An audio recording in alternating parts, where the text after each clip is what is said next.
Evening time with family. Hello నాన్న. Hello Shashi.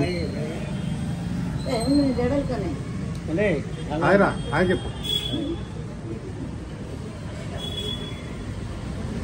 Sir home sweet home. వాన వచ్చి వెలిసింది అండ్ ఇట్స్ మీ.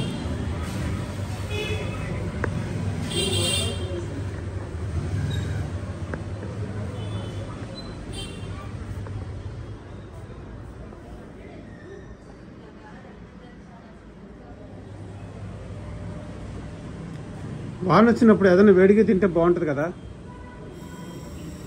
పట్టొచ్చు తింటే బాగానే ఉంటది కానీ మనోడి దగ్గర బాగుంటది. అదే ఆడేం చేస్తారు తెలుసా, నూనె పోస్తే ఇక నూనె అయ్యే వరకు ఆగారు, సరుకులు అయ్యే వరకు అదే నూనె దాని కొలెస్ట్రాల్ వచ్చేస్తుంది. వస్తాయి. అవును మంచిగా పీల్చుకోవట్లేదు. అవును.